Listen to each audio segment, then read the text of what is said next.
Hi, I'm Chris. I am a writer and an inner child intuitive. I write often from the voice of my inner child. A lot of my published work contains the voice of my inner child. And then I write a lot, even more, a whole lot, from the voice of my inner child, just simply for my own growth and healing. I've been asked by a number of different people lately to offer some suggestions or some writing prompts about how others can journal from the voice of their inner child. There are a couple things that we need to work through before we can easily hear the voice of our inner child. I work with private clients as an inner child intuitive. It's not magic. It's not this wild and crazy gift. It's just simply the work that I've done to get in touch with the voice of my own inner children has allowed me to simply and easily hear the voice of others, the inner children of others. So it's something that we can all do. It's relatively easy, but just as with all healing, this is a pretty solitary process. The first thing that we need to determine as we work with our inner children is first that we're going to be open to any and all feelings that we've ever had in our entire lifetime, and that we're going to be open to learning from them. We have two choices. We can learn from them, or we can protect from them. And protecting from them would mean distracting from them, using all that I call the noise on the planet, everybody's drug of choice, all the different things that we can use to distract from ourselves. It could be drugs, it could be alcohol, the things that we all know are distractions from self, or it could be inviting and allowing drama in our lives. It could be dysfunctional relationships. It could be anything that we're using to distract from ourselves. Our inner children are only looking to be seen, heard, loved, and kept safe. That is their priority in life. It was the most important thing when they were little, and based on our childhood, it may very well still be the most important thing to them now. So establishing trust with your inner child is critically important. And establishing trust means having good boundaries with others, making sure everyone in your life treats you with respect and loving kindness, and then having good boundaries with yourself, making sure that you treat yourself with respect and loving kindness. Once those things are established, the voice of your inner child can be tapped into anytime, and that's the bottom line with our healing. Anything that's not going right in life, anything that's causing drama, anything that is just frustrating you, all those circumstances in our lives where we say, I can't believe I did that. I don't know what made me do that. Oh my gosh, can't believe that happened. All of that is your inner child screaming for your attention, throwing a tantrum and begging to be seen, heard, loved, and kept safe. Before I tapped into the voice of my inner child, my life was chaos, so much chaos. And now my right eye will twitch. And when my right eye twitches, I know that it's time to close my eyes, go into a little meditation, and ask my inner child what it is that she needs from me. She's no longer destructive for the most part, although she has her moments. But for the most part, she's no longer destructive, and she knows how to ask for my attention now, and I know how to tune in and how to listen. So that's what we're getting to, and the journaling helps incredibly. Tuning into their inner voice helps a lot. There are a number of different things that I do to tune in. Any pictures you might have from your childhood, a childhood fuzzy animal, stuffed animal would be helpful. Anything that might make you feel like the warmth and comfort of childhood is a good way to tap in.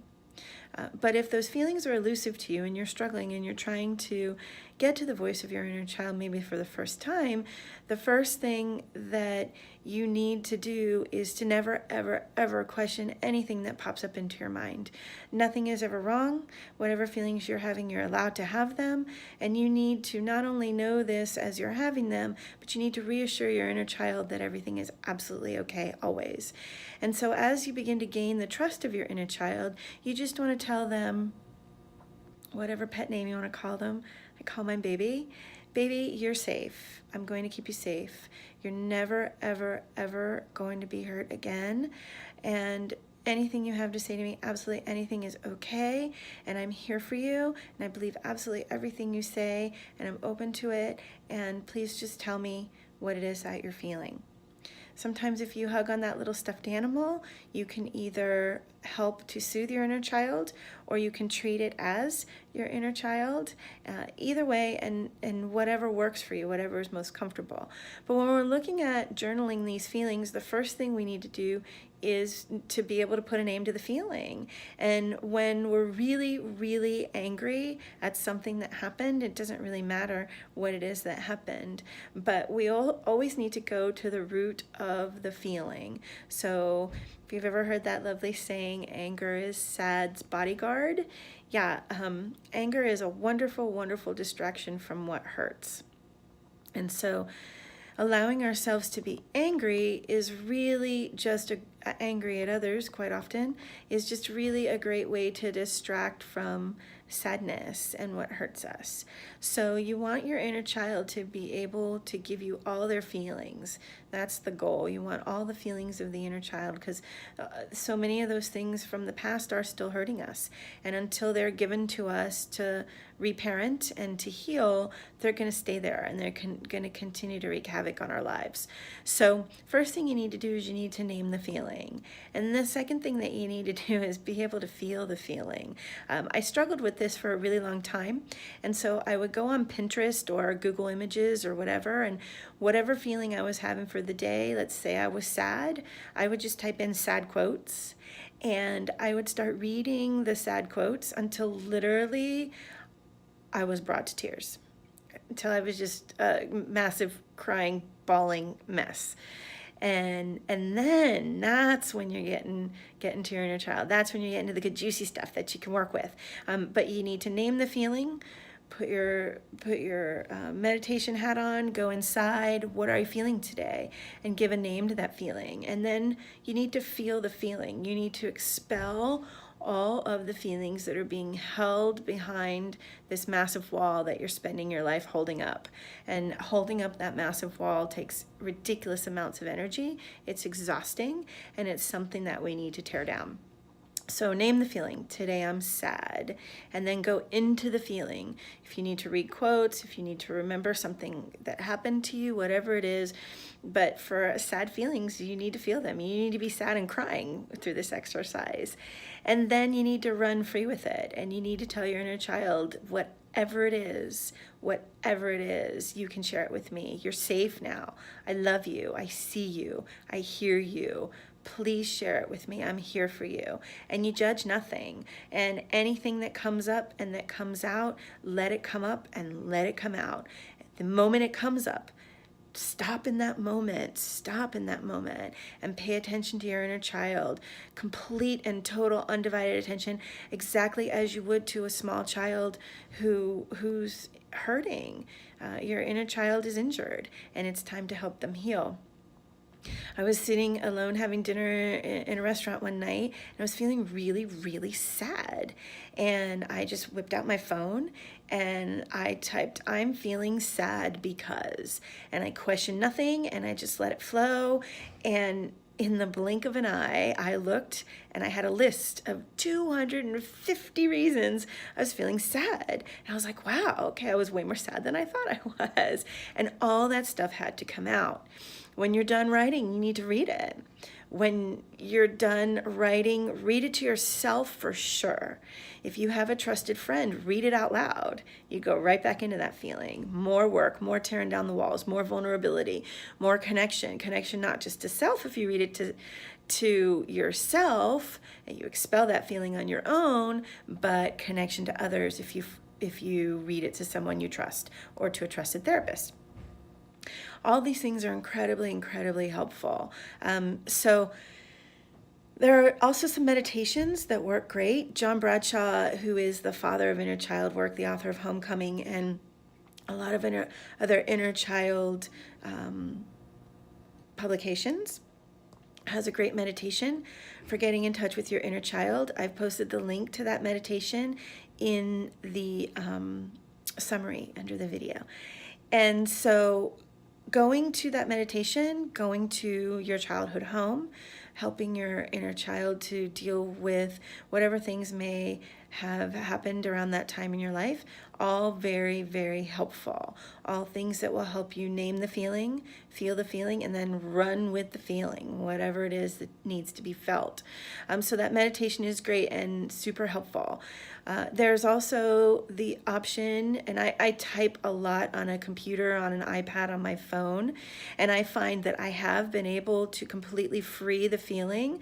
When I am typing on my computer from my inner child, I just don't even think about it. I don't think about punctuation. I don't think about capitalization. I don't even think about it coming out right, because there is no right. I just run with it. So name the feeling, feel the feeling, free the feeling, and run with it.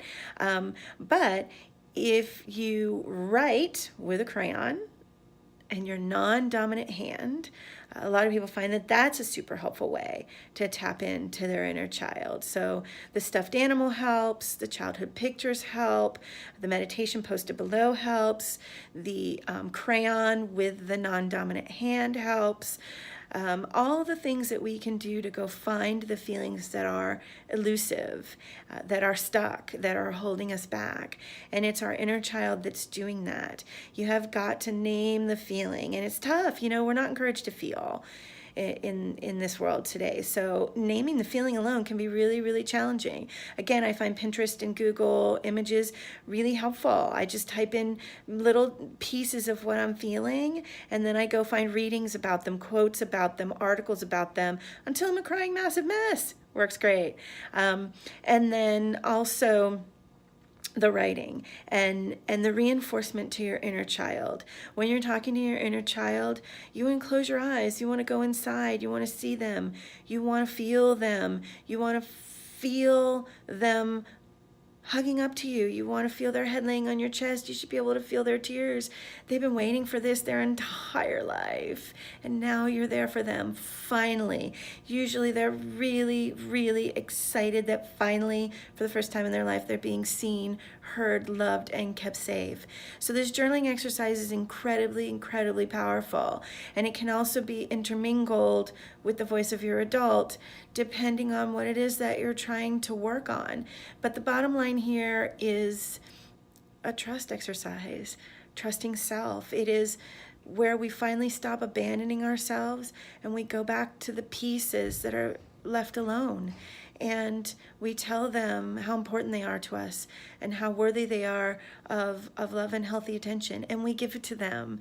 And it's our job to do that. It's our job to go back and reparent the hurting pieces of ourselves.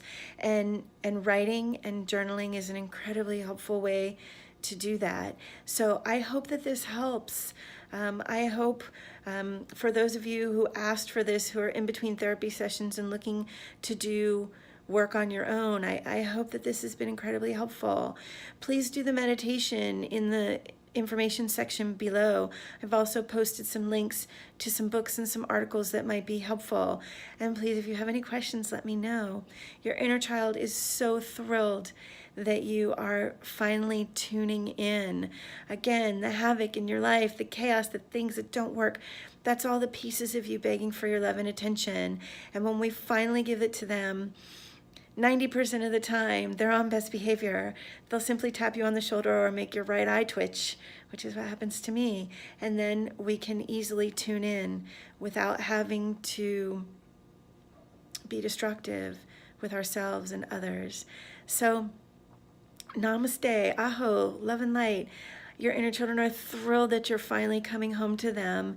And I look forward to hearing about your journaling experiences with the voice of your inner child. Have an amazing day.